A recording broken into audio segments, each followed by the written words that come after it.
I've been watching Fargo lately, yeah? Yeah? And those Minnesota accents are just the bee's knees. And it made me think, that maybe we should do this whole episode speaking nothing but Minnesotan. What do you think, yeah? I don't know if I could do that. I can barely do a Texan accent. I could see hands throughout the Midwest reaching for their mouses to click on that thumbs down arrow at this point. No, actually, this is a foreshadowing of things to come.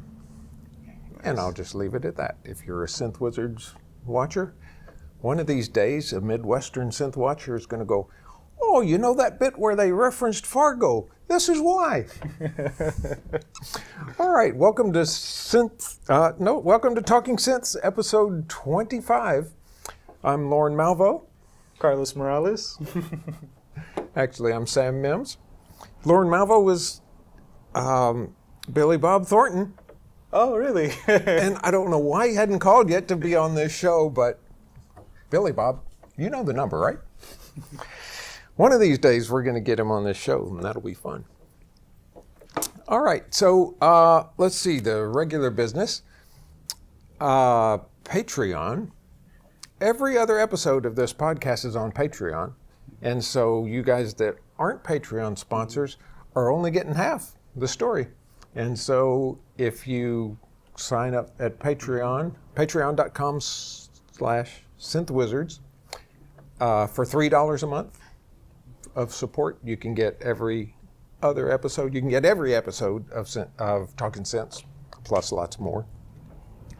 So why not? Yeah. $3? Yeah. If you like what we're doing here, click right down there to that subscribe button and click on that thumbs up if you hadn't already clicked on the thumbs down. And if you need parts, Syntaur.com is the place. If you have questions for this podcast, Talking Synths at Syntaur.com is the place to email those questions.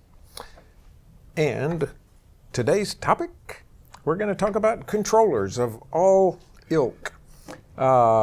We first started discussing non-traditional keyboard controllers, but then I thought, there's so many things, and the lines get blurry, like ribbon cables, or ribbon controllers, for instance. There's one here on this AX synth, but you could, back in the day, get a Mogwin that was a standalone ribbon controller. There's just all kind of stuff. So controllers is a big and broad topic, Yeah. and I think a really cool one. So let's dive in, shall we? Do you want to start? You want me to start? Yeah. Well, so I guess I kind of want to talk about this maybe like in a chronological order, if that makes sense, because I think synthesizers themselves have a pretty rich history, and you're kind of marrying two things, that intersection of technology and music and entertainment. And so I believe engineers were always pretty forward-thinking. So even at the very dawn of synthesizers with Buchla and Moog, and even some stuff that predates that, artists were trying to find a way to express themselves. Mm-hmm. And that kind of comes in hand with controllers, because you got to figure out a way to assign pitch. Right. Yeah. Oh, and well, that's a great intro, because let's back up all the way back before Bob Moog was around, and synthesizers were basically test equipment that made you could spooky noises. Yeah, basically tone generators and stuff like that people decided, hey, we could make this crazy new electronic music with it. And so the two things that come to mind from that discussion are, one, Bob Moog started building theremins. That's how he got into the electronic music business. And the theremin is a synthesizer controller of certainly a different ilk. Yeah. You control the pitch by moving your hand close to an antenna and stuff. And it's totally different way to play. And the theremin, by the way, was what did the intro to the Beach Boys song. What was that song? You're gonna get us a copyright strike. I shouldn't have sang it so well. Yeah. No problem there. But yeah, the theremin definitely is an interesting way to control a synthesizer. And the other thing that came to my mind when you mentioned way back when is, I think we talked about this, was it last episode maybe? The thing that Bob Moog really brought to the table was control voltage. Yeah. And before then, synthesizers were just this test equipment and stuff. And what Bob designed and brought to the table was, hey, let's make all of this stuff controlled by voltage. And then when you do that, boy, it sort of made everything universal to where if you have a control voltage or something that puts out a voltage, you can control pitch, you can control loudness, you can control the filter, you can control all this stuff. Yeah. So that was kind of a revolutionary thing. And so where do you want to jump in on this history part? Or Yeah, so I know the one that I was really interested in was the mixture Trontonium, which was made by Telefunken in the early 1930s. And so I thought that one was pretty cool because it's basically like a divide down organ that uses tube-driven sub-oscillators.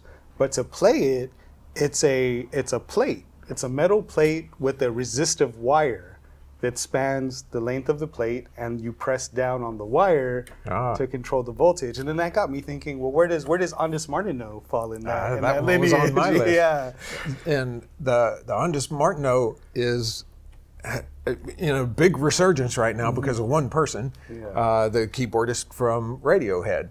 They use one. They take one on tour with them. Whoa, that's pretty wild. Crazy. I mean, I watched them in episode 1 of Synth Wizards. Cody and I went to the concert in Madison Square Garden, and there he is playing an Andis Martineau. Andis Martineau. I don't know exactly how you say it if you're of the French persuasion, but those French have a different word for everything.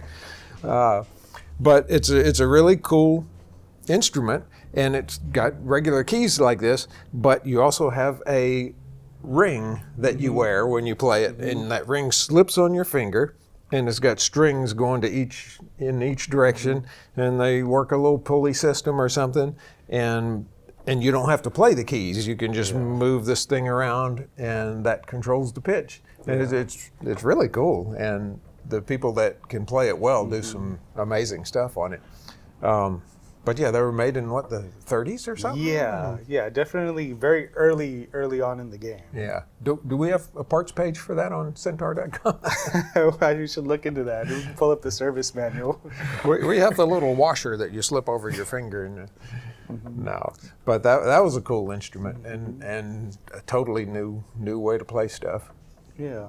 So I think a lot of this is really just trying to get, in some cases, away from that 12-tone equal temperament, and getting those weird microtonal, the in-between notes, that might be a little bit easier to hit on a guitar because of the harmonics that you can play, the ability to be expressive, to slide and to pitch bend, because you are using control voltage and it is an electronic instrument. Sometimes things have a tendency to be rigid, but within that, there's also an immense amount of flexibility, because you really have control over the user interface. Yeah, that's a good point. Being rigid in electronic instruments, sterile maybe, non-human, non-organic is kind of the where all of this gets shoved. Yeah. And then to counter that, people have done what they can to make those things more expressive and more playable and more modulatable and stuff. So I was reading it and I thought it was particularly interesting. Don Buchla didn't like to refer to the Buchla as a synthesizer because he felt that somehow something that was synthetic was inferior, non-organic. And so the Buchla is another one, with the touch capacitive plate interface where the plates are equally, like 12 equally spaced plates, but then you can assign voltage to them. So you're not limited to your equal temperament. You decide the temperament. And on those, is it the capacitance of your finger against the plate? Yeah. And you press harder and it makes... I'm not sure exactly, because I think there were a couple of different iterations of that touch plate interface. So I think it would be dependent on which specific one you have. Yeah. But I've seen some, like I have a DIY kit that's called the Hive. And this is another interesting one, but isomorphic keybeds. So keybeds in which once you establish like the shape of a chord, all your chord shapes are that same finger position. They kind of look like honeycomb. Like, shape of a chord. What is yeah, so if my C major chord was basically every other honeycomb, then every major chord is that same fingering all over the keybed. And like I said, they usually look like honeycomb pattern. And it's called isomorphic. The new Korg SQ64 that's coming out has an isomorphic keybed option. It's one of the options you can scroll through because you have 64 little pads that light up. Well, you can also play that as a keybed. And I think a lot of that is also maybe enabling people who weren't classically trained to have that interface of, yes, I can make music, you know? And the people that are classically trained or that think in the box so much of, you know, it's got to be these black keys and these white keys, it kind of breaks you out of that mold, out of that box, and makes you think differently.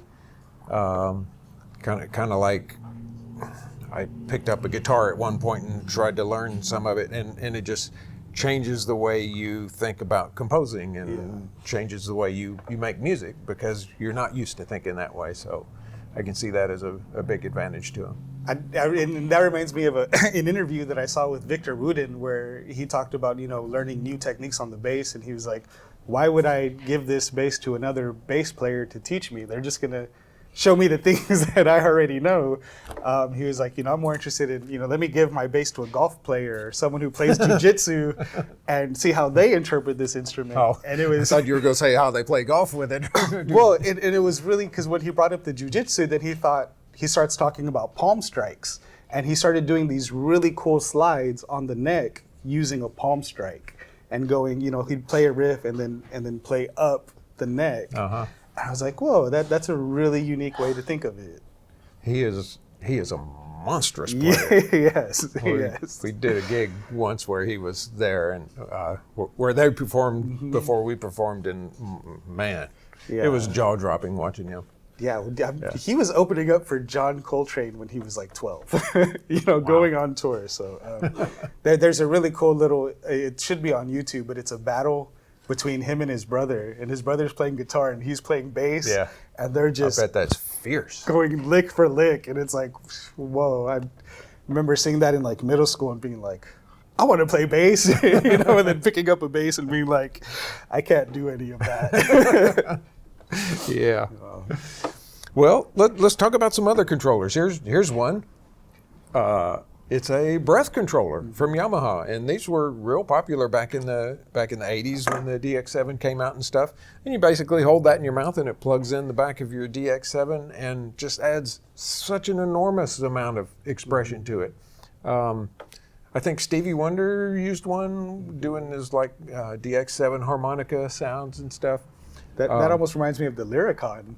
You know, the Lyricon. Yeah. Yeah, back when I played with Richard Elliott, he had, at that time, had a Lyricon and played it on stage. And man, he was so expressive with that. And that was, it was really, really cool. Basically, a synthesizer in a little suitcase that you play like, I guess it has the same fingerings as a saxophone or something. And so you play it like a wind instrument, and your breath and stuff can control how loud things are and whatnot. And it's really expressive. I wonder what kind of reeds they use. If it's just a regular reed or if it's a specific type of reed. I don't think it's a reed as such, but it emulates the saxophone or clarinet mouthpiece. So I don't know. Yeah. If anyone out there knows, let us know in the comments. Yeah. But that's a really cool instrument, and he played the hell out of it. Yeah. So yeah, that was neat. Ribbon controllers for pitch. I remember back in the days of the Syntaur band, I had, at one point had a long sleeve T-shirt that had a keyboard screen down the left arm, and I thought, you know what? I'd like to get a ribbon controller, sew it into that sleeve, and go on stage and then just start playing my arm. And that sounded cool. It never came to fruition. Until you play in the rain, get shocked. We have an AX synth here. Carlos calls it an AX synth. I don't know who's right there, but we'll be arm wrestling over it later. But it has a ribbon controller in the hand grip here, and this is not an analog thing, so they're basically emulating the old analog technique. But with this sort of thing, you can go a step farther, because on this controller, you can bend from the middle. It bends up one step, and it bends down a whole octave, so that really lends itself to guitar type playing.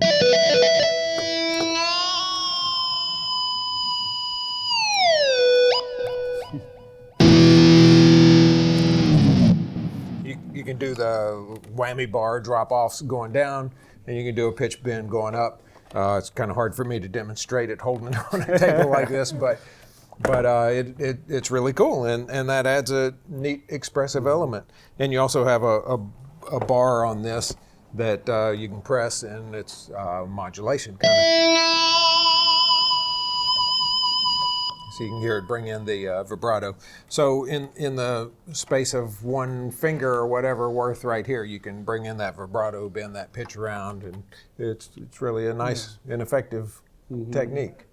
But on the old, like I was saying earlier, you could get a Moog ribbon controller that was a standalone unit, and you just plug it into your mini Moog or whatever, and you can play the ribbon controller and get those theremin type sounds. What other common controllers? Well, drum pads, drum triggers, that sort of thing. Great for doing percussive stuff, but think outside the box. You can hit chords with them, whatever. And that makes me think of Look Mom No Computer, when he did the drum machine that was also a bicycle. So when you would seen that. Yeah, when you would pedal, there were gates that were on the spokes of the wheel, so it would trigger the drums as you pedaled. So the more you pedaled, the faster the tempo, or you could slow it down. You get these really cool wonkies, but it was a totally analog drum machine. Yeah. And I'd pipe dream, but I would love to put some sort of interactive sculpture, in the showroom that's kind of in the same vein. Maybe you spin a wheel and it hits a gate and it plays a little bit of music or something. Or like we talked about, making a welcome mat that you step on the notes and play, trigger the mini Moog or something. Yeah. And do a little jig and play a little tune. And there's all kind of stuff. Let's see, what else? I was going to bring up basically anything that puts out control voltage with an analog synthesizer can be used as a controller. And again, we got into this a little bit in a previous episode, but just imagine all the different things. You can use a light bulb and a photocell and vary the brightness of that light bulb and use that's that a to control. isn't it? Yeah, it is. And but so if you set up something like that, you could move your hand in and out between the two and change the degree of light. Just so many things like that. Whatever you can do that translates into a voltage can then be something to control your synthesizer. Yeah, I have a project that I've been meaning to put on the bench lately, but it's it basically turns any record into like a 4-track drum sequencer.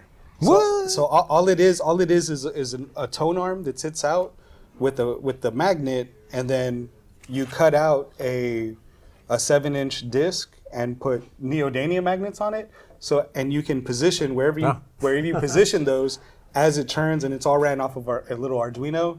It hits the gates. Yeah, so on off, and you could sync that to records, or you could just make wonky sequences.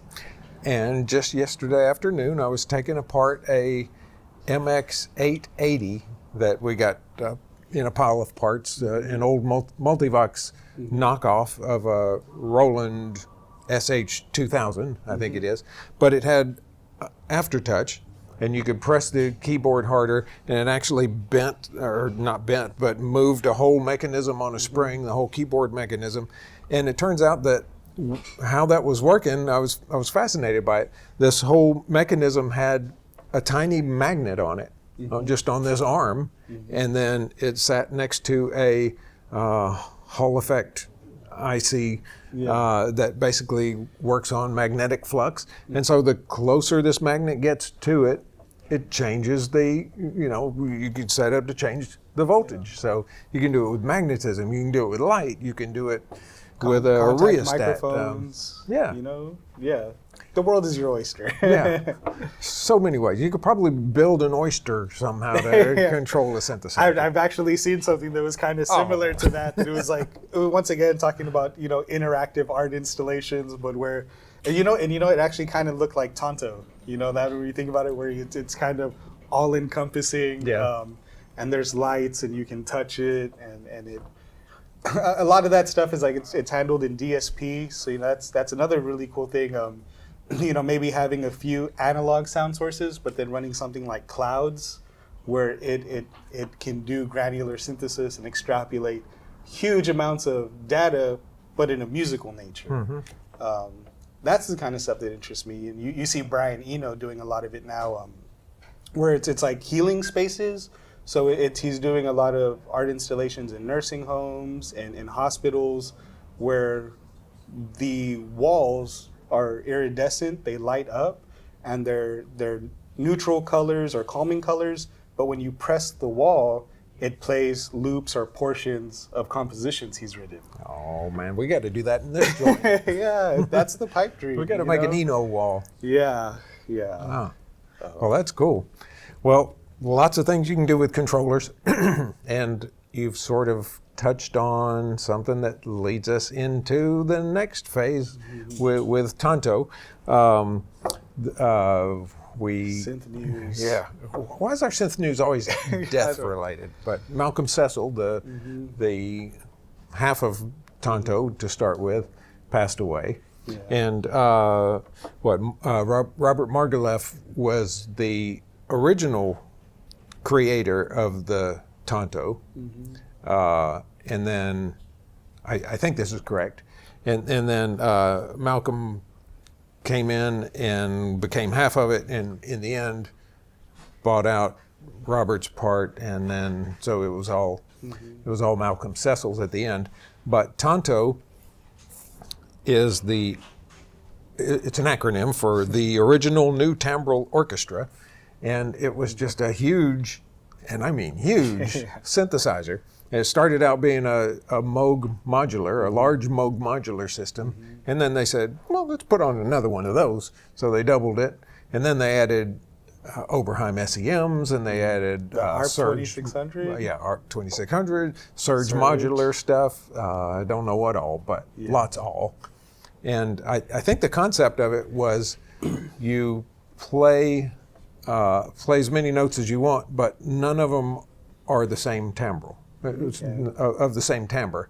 And I'm sure you could get anywhere from subtle to that to crazy.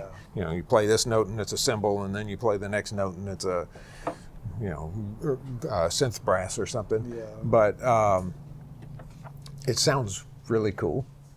And it ended up for a while at Mark Mothersbaugh's place, keyboardist from Devo in Los Angeles, and then it eventually ended up at the National Music Center in Calgary, Alberta, where it is today. And if I'm not mistaken, you can go in and play it. Is that correct? Do you know? I'm not too sure on the logistics of it, but I know like a Tribe Called Red, it's an artist that I'm pretty fond of. They have like a residency there, and they'll go in and make music on it. So I'd imagine. So at minimum, people can go in there and use it. I don't know if John Doe off the street can walk in and say, I'd like to play the TONTO, please. Well, maybe if you call ahead of time, and but I think it may be there that you can just go in and mess with it. Sounds really cool. Go take a field recorder. Cut an album real quick. But Malcolm Cecil worked with Stevie Wonder, worked with all kind of people. And when this synthesizer was built, it really turned some heads, and people like Stevie Wonder started saying, "Oh man, I got to have that on my record." Yeah. So it really made an impact, and I'm sure being in the same room with it is intimidating because, like you say, it what goes up and then over. It's just give me a bucket of patch cables. And, I think you might need more than a bucket. You see me in a year. Yeah, but it's organized in a circular pattern, and I think it's 20 feet in diameter. Yeah. So can you imagine 20 feet? Yeah. I hope there's lots of utilities. Is all I'm thinking, because I know all those different formats. They probably operate at different voltages, and so I think it takes a little bit of technical know-how. But yeah. Oh God, I'm sure, but yeah, but quite a piece. So yeah, so another morning of a sad passing. So. Yeah. Happier news.